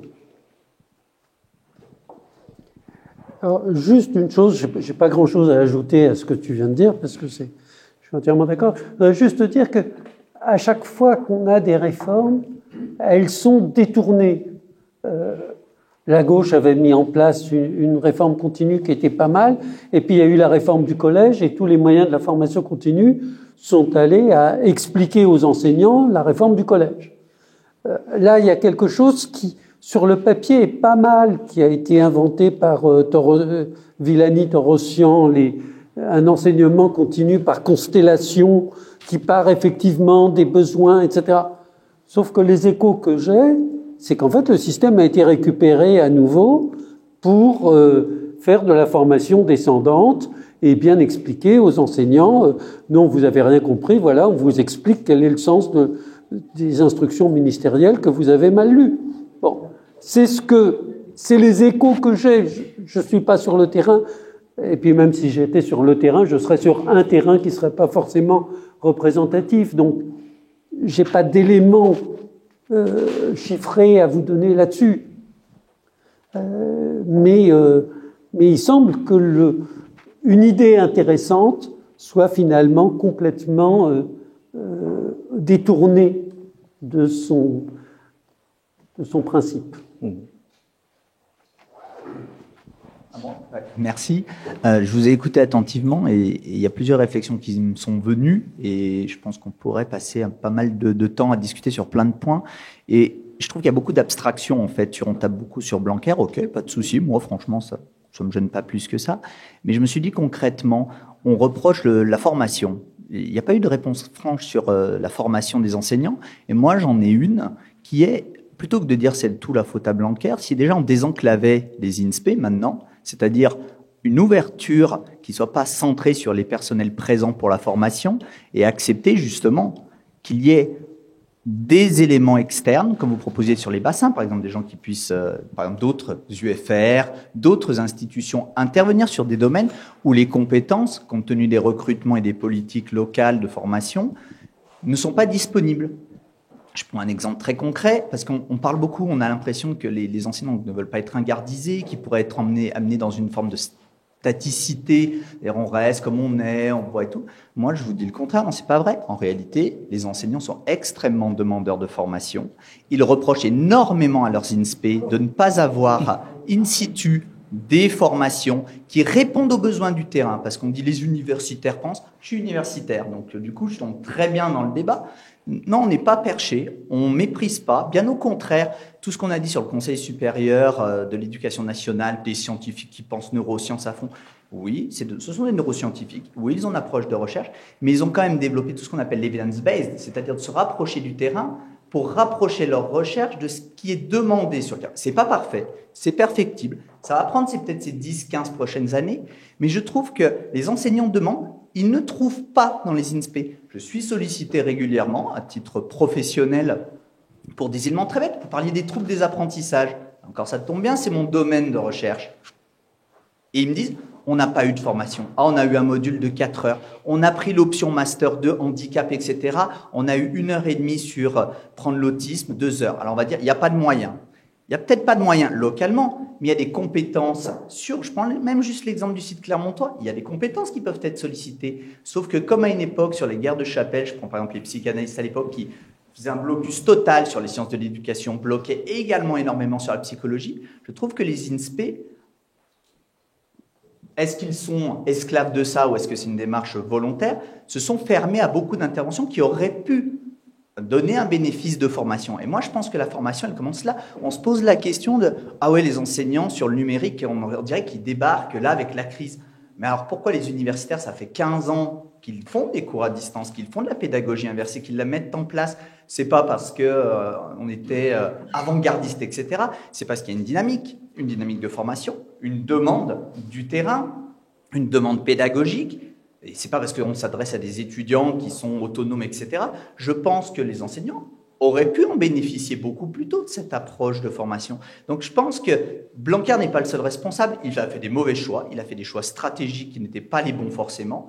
Il a peut-être contre lui des griefs qu'on peut lui retenir. Mais je pense que localement, il y a des choses qui peuvent se mettre plus simplement en place directement en allant voir dans les INSPE et en autorisant aussi un petit peu des ouvertures d'esprit, des ouvertures un petit peu, des dogmes qui changent un petit peu. Je pense qu'on peut voir là un petit peu la démarche de formation, mais il y a des choses, on ne peut pas tout reprocher aux enseignants, je pense qu'ils sont un peu prisonniers d'un carcan qui est le même depuis X temps, mais ils sont demandeurs, ils sont proactifs, ils s'intéressent. Mais en ce qui concerne la formation, en ce qui me concerne, si vous avez fait attention, je suis remonté jusqu'à Savary. Donc je ne considère pas que Blanquer ait fait ni beaucoup plus ni beaucoup moins que les autres ministres qui l'ont précédé. Ils ont chacun marqué une étape dans une sorte de tendance lourde. Voilà, c'est une sorte de tendance lourde. Et le mécanisme interne de vos établissements, je le connais bien, vous le savez certainement. Je présidais encore il n'y a pas très longtemps l'ESP de Créteil, etc. Bon, je connais un peu ces maisons, mais il y a une tendance lourde et le potentiel de ressources humaines et scientifiques dans nos établissements, je vais dire dans nos SP ou INSPE, il n'est pas colossal. Il n'est pas colossal. Et disons, si demain il fallait vraiment répondre à des demandes lourdes, ça prendrait du temps avant de mobiliser vraiment correctement les ressources. Juste un élément de réponse, si vous permettez. J'organise vendredi prochain, Tout Éduc organise avec l'AFP, qui n'est pas l'Agence française de presse, mais l'Association française de psychiatrie, une journée formation, une journée de colloque scientifique avec Cambouchner comme philosophe, Mérieux, Borst, Grégoire Borst, Édouard Jantaz, donc des cognitivistes, des pédagogues, juste moi-même, pour intervenir justement et réfléchir à cette question de répondre à la demande par des protocoles ou répondre à la demande par avec les différentes formes de pédagogie. C'était juste... Et puis je voulais juste dire que dans mon projet d'établissement de bassin, il y a bien cette idée de pouvoir récolter la demande d'un enseignant qui est à Pablo Picasso, d'un autre qui est à Georges Braque et d'un autre qui est à l'école Paul Valéry, et qui ont le même problème, et d'essayer de trouver le meilleur moyen, la meilleure réponse possible à un problème qui est identifié avec un universitaire. Vraisemblablement, effectivement, le premier interlocuteur à ce moment-là, c'est l'INSPE. Alors justement, moi, je me posais une question parce que ça paraît un peu des fois déconnecté. Moi, quand je vois des enseignants, il y a eu des réunions comme ça, des formes de formation, et qui vous disent, alors nous, on n'a pas le créditant, on nous refuse la formation, on démarche nous-mêmes. Moi, plein de fois, ça m'est arrivé d'être sollicité alors par les maîtres E, les maîtres G, qui se regroupent en consortium un petit peu, qui disent, ben voilà, nous, on aimerait une formation. Donc, vous êtes, après libre à chacun de faire, de les faire gratuitement, parce qu'on vous dit, on nous finance pas, on nous donne pas de moyens pour l'organiser. Moi, j'ai fait des choses à Albert Camus, etc. Il y avait 300 personnes, un peu moins, pardon, 250, et gratuitement, parce qu'il veut dire, on ne l'autorise pas, on n'a pas de réponse en face des INSPE sur des modules de formation des intervenants. Ils vont eux-mêmes chercher. Et donc, c'est bien qu'il y ait un enseignant qui ait telle problématique-là, puis on va les mettre ensemble. Mais je crois qu'en fait, on est déjà sur du local très spécifique, alors que la demande et le besoin, il est un peu plus haut niveau entre le ministère, les INSPE, et puis après le local, effectivement. C'est bien de vouloir regrouper quelqu'un de Braque, de Picasso, autour d'une problématique avec éventuellement un universitaire, etc. Mais ça va être quelque chose qui sera fonctionnel et efficace que quand tout le monde aura eu une formation et que tout le monde sera un peu déchargé de toutes les contraintes d'être au courant, de savoir-faire, etc. Et moi, je me pose la question, qu'est-ce que vous sauriez, comme on disait tout à l'heure, appeler au ministère, etc. Et les enseignants vous disent, mais nous, on aimerait avoir une formation initiale où il y a des modules, des vrais cours, des pratico-pratiques et même théoriques, il faut de la théorie, ou dire, nous, on a besoin d'être formés en continu, etc. Qu'est-ce que vous mettez en œuvre, en fait? C'est un peu ça aussi la question. Qu'est-ce que vous leur donnez comme moyen de temps, moyen de crédibilité quand ils vous disent, ça ne fonctionne pas, on aurait besoin plutôt de ça que de ce qu'on a en ce moment, ou de ce qu'on a eu dans notre formation. Je trouve que qu'est-ce qui serait, à votre sens, efficace? Comment on répond à une demande comme ça? C'est d'abord à la profession de la définir. Moi, je trouve la profession, elle est muette. Mais non, mais c'est ce qu'ils font. Moi, je les vois souvent. Ils se réunissent, ils choisissent des thématiques et ils font des propositions thématiques. Mais c'est ponctuel. Vous posez un problème large et vous me dites, il y a des réponses ponctuelles. Oui, c'est ça. Actuellement, il y a un problème large et il y a des réponses ponctuelles, mais qui ne se traduisent pas dans un problème plus large. Et ce que vous demandez, moi, je ne sais pas le faire. Je reconnais que je ne sais pas le faire. Et j'ai jamais prétendu savoir le faire. Il me semble qu'il y a plusieurs problèmes que vous posez. Il y a un problème de moyens financiers et en temps, aussi bien pour l'universitaire qui doit être rémunéré pour le temps qu'il y passe et la façon dont il prend en charge. Il accompagne un groupe d'enseignants ou répond à une demande d'un collectif, que pour les enseignants eux-mêmes qui doivent être déchargés, mais du coup être remplacés quand ils ne sont pas en classe, ou trouver des organisations pour qu'ils rattrapent leurs cours, etc. Enfin, il y a des problèmes concrets, matériels complexes, et puis il y a la volonté politique. Il y a la volonté politique qui doit être là pour permettre qu'au niveau micro, ça se passe. Parce que c'est forcément à un moment donné, dans le local, que ça se passe. Que c'est forcément un enseignant de Clermont-Ferrand qui va trouver une réponse avec d'autres enseignants de Rion et de je ne sais pas où, qui vont trouver des réponses à l'université de Clermont-Ferrand et une formation qui réponde à leurs besoins. Pour moi, le premier point, c'est que ces besoins puissent être exprimés. Du coup, moi, je finis parce que sinon je vais monopoliser tout ça. Il faut juste que la demande doit être aussi descendante. C'est-à-dire que l'INSPE doit pouvoir proposer et pas qu'il y ait forcément des démarches bien sûr. ascendantes de. C'était le sens des MAFPEN qui proposaient, Alain le sait mieux que moi, qui proposait un catalogue de formation.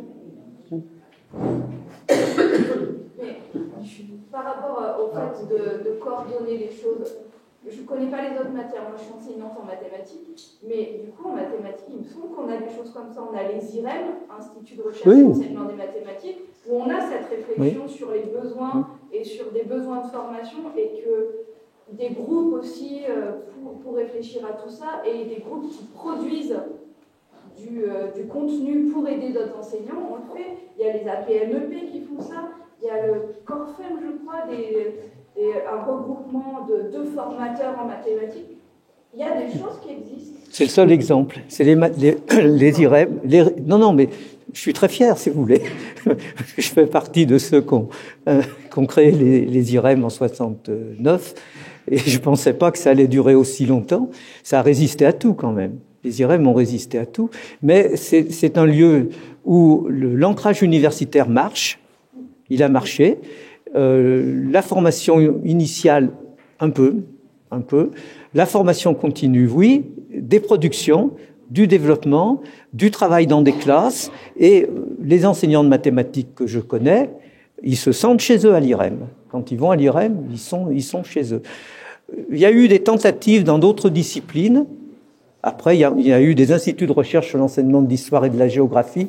Il y en a eu 5 ou 6 en France, mais ça c'est pas généralisé. Il y a eu des tentatives d'instituts de recherche sur l'enseignement du français. Il y en a eu 2 ou 3. Puis ça c'est pas généralisé. Et puis ne sont restés que les IREM. Et tant mieux pour les IREM.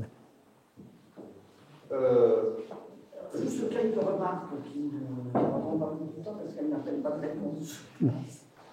D'abord, je pense que vous avez politisé un petit peu trop les choses et que finalement, comme disait monsieur, je ne tiens pas spécialement à Blanquer, vous avez fait un peu son procès, je suis d'accord avec vous, mais on aurait pu faire le procès de tous les ministres de l'Éducation nationale qui l'ont précédé, parce que s'il y avait eu des gens intelligents, visionnaires et compétents, ça se serait su.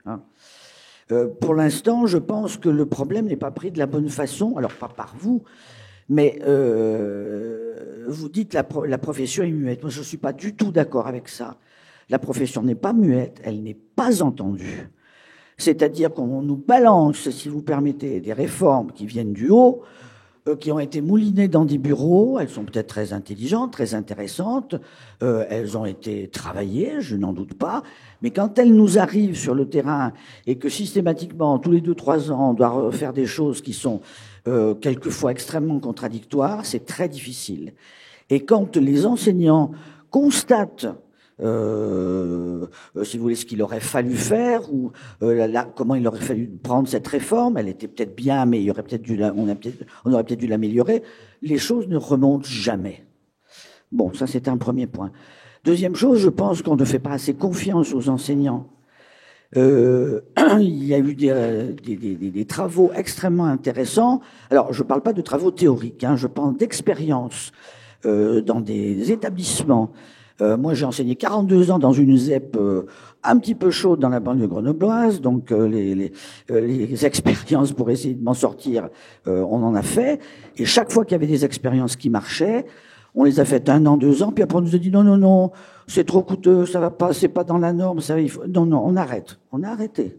Bon, donc je crois qu'il faut faire confiance aussi aux enseignants. C'est pas un problème de statut. Je dis pas qu'on n'aimerait pas être plus payé, ça c'est pas le problème. C'est pas un problème de statut, c'est un problème de conditions de travail. Et quand vous parliez tout à l'heure du ventre mou là au niveau du confinement, je sais pas si peut-être vous n'avez pas exagéré un peu les choses, parce que les enseignants ont beaucoup travaillé, ils ont beaucoup donné, ils en ont beaucoup bavé pour essayer de faire marcher un système qui ne fonctionnait pas, y compris par rapport à l'informatique qui claquait sans arrêt et il fallait la maintenance, il n'y en avait pas. Donc vraiment, quelquefois, j'ai l'impression qu'on est déconnecté de que la base est déconnectée de votre cercle, si vous voulez. J'ai fait beaucoup de recherches, hein, donc je suis pas non plus contre vous comprenez-le bien. Mais il y a un moment, il me semble qu'il y a des distorsions un peu trop grandes entre les deux. Quand vous parlez, par exemple, d'individualiser l'enseignement, oui, alors vous parliez de la maternelle, etc., je suis bien d'accord, mais ça se passe à tous les niveaux. Moi, j'ai enseigné en collège, j'ai enseigné à l'université, mais au lycée, avec 38, comme dans la classe, comment voulez-vous faire de l'individualisation, hein? Bon, j'ai été prof de latin pendant 42 ans, pareil. On nous dit il faut absolument que le latin soit porté jusqu'au lycée. Oui, on essaye de faire tout ce qu'on peut pour porter le latin jusqu'au lycée. Et au lycée, le proviseur vous met le latin de midi à 1h quand les élèves ont déjà 8 heures de cours. Ben, au bout d'un an, il n'y a plus personne en latin, hein. Donc je crois que là, il faut aussi écouter le terrain, hein. Ça, c'est important. Voilà. J'ai pas dit les enseignants, j'ai dit des enseignants. Pardon ? J'ai pas dit les enseignants, j'ai dit des enseignants, et j'ai bien dit les différentes catégories d'enseignants que j'avais décrites. Oui, bien sûr. Oui, mais alors là, c'est dialectique, si vous permettez. Oui, oui, là, oui, oui, oui.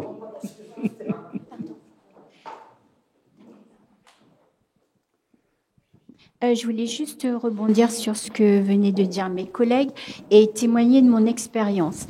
Donc, j'ai été formatrice quelques années sur l'Académie de Lyon et sur la réforme de la voie professionnelle. Et puis, je suis revenue sur l'Académie de Clermont en tant qu'inspectrice 3 années. Et j'ai arrêté, je suis revenue sur le terrain parce que pendant ces 3 années d'inspection, j'ai vraiment rencontré des enseignants en complet désarroi sur justement l'individualisation des apprentissages.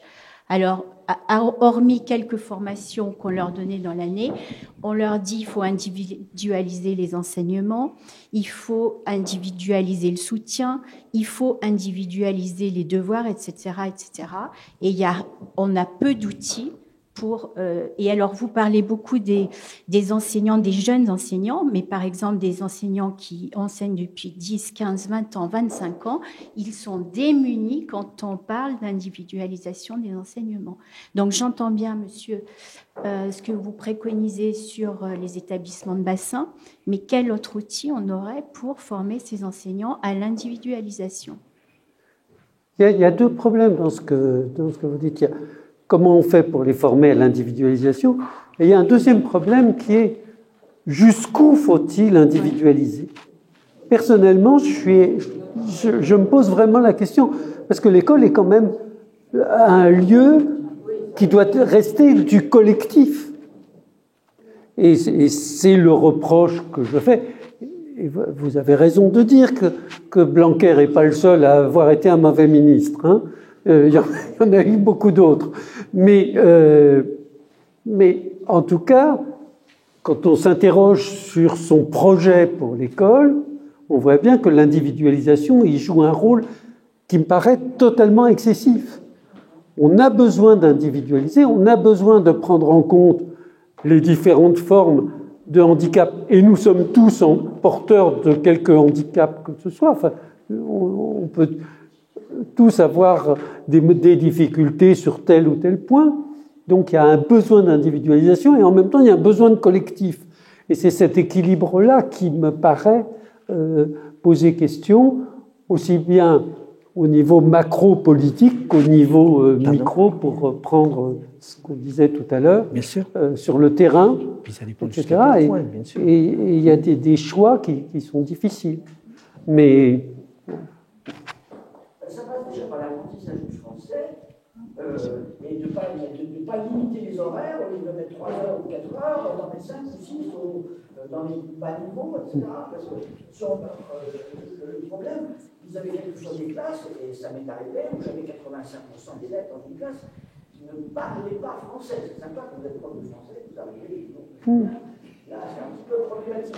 Donc, j'ai été prof de français. Voilà, au lieu de mettre 3 heures dans les classes de 6e, je ne sais plus combien c'est maintenant parce que je suis à la retraite mais c'est pas la peine de baisser les horaires. On baisse les horaires en maths, on baisse les horaires en français. C'est tout à horaire plancher. Bon, alors, évidemment, là c'est un problème. Et peut-être, j'allais dire, jouer sur les horaires, mettre 3 heures à ceux qui parlent français, qui n'ont pas de problème de lecture, ni de syntaxe, ni de on peut à l'écrit et à l'oral, mais peut-être mettre 5 heures ou 6 heures pour d'autres, et peut-être qu'ils fassent à un moment donné un tout petit peu moins de quelque chose d'autre. Alors, je ne vais pas parler d'autres disciplines, mais voilà, peut-être jouer là-dessus. Hein, ce n'est pas forcément quelque chose d'uniformisé dont on a besoin. C'est quelque chose avec des structures différentes qui soient souples. À géométrie variable. Oui.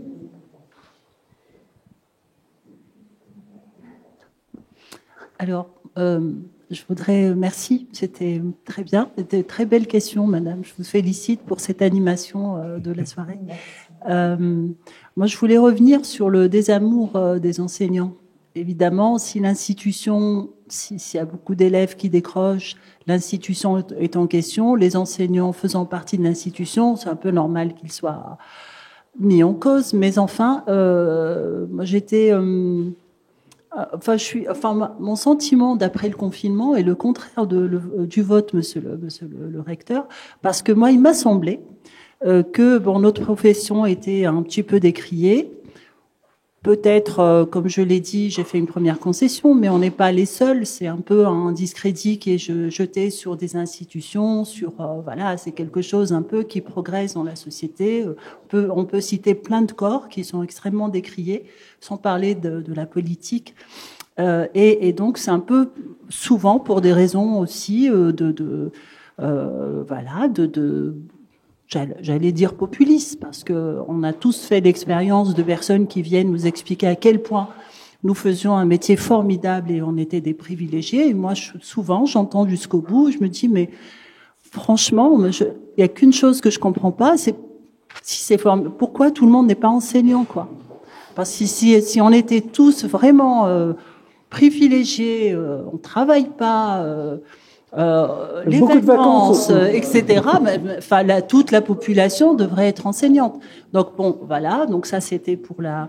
Donc il y a un désamour effectivement. Mais moi, mon sentiment, c'est que quand même, pendant la période du post-confinement, il y a eu une embellie, parce qu'effectivement, les enseignants, parce qu'on est en contact avec l'humain, avec les élèves, il y a eu quelque chose de l'ordre de la mobilisation un peu quasi affectif, en disant on va pas les laisser, on va essayer, voilà, avec nos appareils, avec notre connexion internet, avec nos ordinateurs, avec nos portables, en utilisant notre numéro de téléphone personnel, ce qui quand même pas très normal. En recevant de la part des élèves des dossiers, des fichiers. Personnellement, mon ordinateur j'ai eu un virus, j'ai eu un gros problème de matériel, mais c'était sur mon. On était quand même des milliers à faire ça, et c'est ça qui a fait la résilience et le fait que l'institution ne s'effondre pas. Et quels que soient ceux qui en ont fait. Et il me semblait qu'après le confinement, il y a eu une embellie parce que les parents disent quand même enseigner c'est pas facile. Avoir les gamins toute la journée, j'en ai que 3 et c'est les miens, mais j'en peux plus. Et finalement, l'école, c'est important parce que et les enseignants font un boulot difficile. Peut-être qu'ils sont pas finalement assez bien payés, peut-être qu'ils peuvent pas faire sans les vacances, etc. Mais il me semblait que quand même, globalement, la société nous avait un petit peu plutôt, voilà. Et d'ailleurs, le ministre nous a fortement quand même. Remercier, et même le président de la République, donc quand même. Voilà. Donc la deuxième chose, le point important, c'est la question, je pense, la collaboration entre les enseignants et l'institution souffre d'un problème de confiance. Voilà. Donc là, je pense qu'on peut rien faire si on commence pas par rassurer les enseignants en disant que si on rentre dans une dynamique de changement, il ne faut pas qu'ils y perdent quelque chose. Au contraire, il faut qu'on revoie aussi les salaires, les conditions de travail, etc. Il faut arriver à vraiment que les gens rentrent dans une réflexion en étant rassurés qu'ils ne vont pas, entre guillemets, se faire avoir. Je vais vous raconter une deuxième petite anecdote. Quand j'ai débuté, je suis prof de lettres, en collège, passionnée, et les IDD, je sais pas si c'est un enseignement interdisciplinaire. Moi, j'ai trouvé ça formidable. J'avais 5 heures en collège, en 5e, je crois, et 1 heure devenait 1 heure d'interdisciplinarité partagée avec le professeur d'histoire, il me semble. Moi, j'ai trouvé ça formidable et tout ça. Et une collègue à l'époque m'a dit, tu vas voir, dans quelques années, les IDD vont disparaître et toi, t'auras perdu 1 heure de cours. À l'époque, j'avais dit non, voilà, elle est blasée, machin, voilà, c'est formidable, l'enseignement interdisciplinaire qu'on faisait déjà. Hein. Et puis, effectivement, c'est ce qui est arrivé. C'est qu'au bout, ce qui se passe, c'est pareil pour l'aide individualisée, ça fait longtemps. Moi, ça a eu, voilà, l'AP, l'IA, je sais pas quoi. À chaque fois, au bout de quelque temps, ces heures qu'on détachait de notre emploi du temps pour que ça soit, pour faire autrement, disparaissent et ce qui se passe, c'est quand même que notre volume d'enseignement baisse, que le programme ne baisse pas non plus, et on est finalement très très serré dans Donc c'est un exemple pour vous donner, pour vous dire que rien ne peut se passer avec les enseignants et sur les autres s'il n'y a pas cette base de confiance. Que l'objectif n'est pas de réduire le temps de travail, que l'objectif n'est pas de faire des économies, que l'objectif c'est vraiment d'améliorer et puis de réfléchir un petit peu à l'institution qui, effectivement, on est tous là, on n'est pas enseignants par hasard. C'est qu'on tient vraiment à ce que l'école réussisse mieux et qu'il n'y ait pas qu'il y ait moins d'échecs à la fin, que tout le monde soit épanoui. Enfin, on est tous, je pense, quelque part des enfants de l'école et de la République, sinon on ne serait pas là. Je ne peux qu'approuver, je voudrais juste dire une chose. S'il y a un reproche qu'on ne peut pas faire à Blanquer, c'est d'être radin et de penser en termes de moyens. Parce que de l'argent, il en a donné 100 millions d'euros pour abaisser l'âge de l'instruction publique, de l'instruction obligatoire à 3 ans, alors que tous les enfants étaient déjà à l'école à 3 ans. C'est-à-dire donc 100 millions pour rien. Les dédoublements, 1 milliard 320, j'avais fait le calcul à peu près, pour 0,08 écart type en français et 0,13 écart type en mathématiques, uniquement au CP. Je ne vais pas rentrer ici, Alain serait plus compétent que moi pour vous expliquer, pour dire ce que c'est qu'un écart type, mais disons que c'est 8% d'un écart type, c'est vraiment pas grand-chose. Voilà. Donc, les moyens, ils ont été dépensés et ils ne sont pas rattrapables. C'est une des raisons du titre de ce livre. Bonjour. Je voulais revenir sur le fait que vous avez beaucoup insisté qu'il fallait mieux intégrer les parents. Et je ne vois pas comment c'est possible de mieux intégrer les parents tant qu'on sera dans une atmosphère pareille. Alors, j'ai pas du tout le même ressenti que ma collègue. Au contraire, j'ai l'impression que depuis le confinement, les parents nous pensent à leur disposition. J'ai reçu un mail d'une maman à 4 heures du matin qui attendait une réponse avant 7 heures du matin. Je reçois des mails le dimanche de parents qui s'offusquent que je ne leur réponde pas. J'ai un papa qui m'a proposé, qui a exigé un rendez-vous à 22h30, puisque avant, il est fatigué quand il rentre du travail, parce que lui, il a un travail. Ce genre de choses. Pendant le confinement, pour le coup, je fais pas du tout partie du ventre creux. Je faisais pour toutes mes classes 2 heures de vidéo, 2 fois par semaine, 1 heure de vidéo pour chaque classe.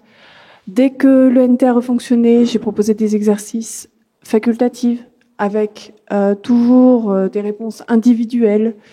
J'ai appelé tous les parents pour être sûr que les élèves allaient bien, qu'ils arrivaient à suivre.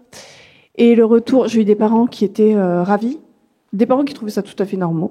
C'était normal, tout était, c'était la base, puisque vu que c'est une passion, c'est pas vraiment un métier. Les heures, ça comptait pas vraiment. J'ai eu des parents qui étaient énervés par la situation et qui du coup ont clairement passé leur nerf sur moi gratuitement. Et j'ai même eu une maman qui menaçait de porter plainte contre moi puisque c'était illégal de mettre des vidéos de moi expliquant les conjugaisons sur Internet. C'était surréaliste. Et la seule réponse de ma direction, c'était « Mais c'est super ce que vous faites. Vous voyez bien, les élèves, ils sont pas perdus, ils sont très contents.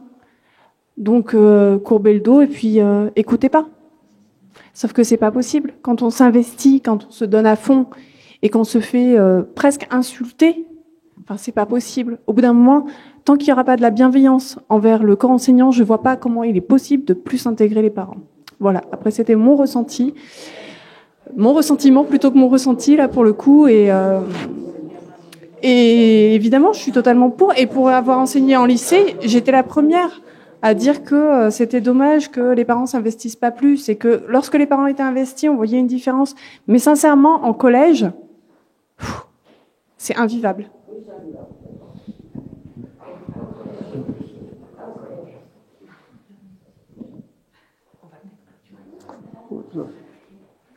On arrête peut-être là. Je vous remercie grandement de l'intérêt que vous avez porté à ce débat, de votre écoute, de vos questions, de vos réflexions. Et je remercie particulièrement Sandy Barrier qui a magnifiquement animé ce débat. Merci beaucoup. Merci à vous. Je remercie aussi Pascal Bouchard et Alain Bouvier pour leur présence, pour leur réflexion.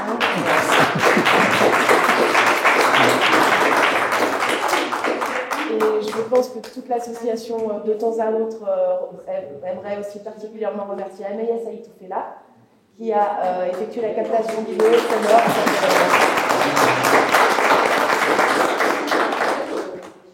Nous allons pouvoir passer aux ventes dédicaces, si cela vous convient, avant de pouvoir se restaurer quelque peu. Merci.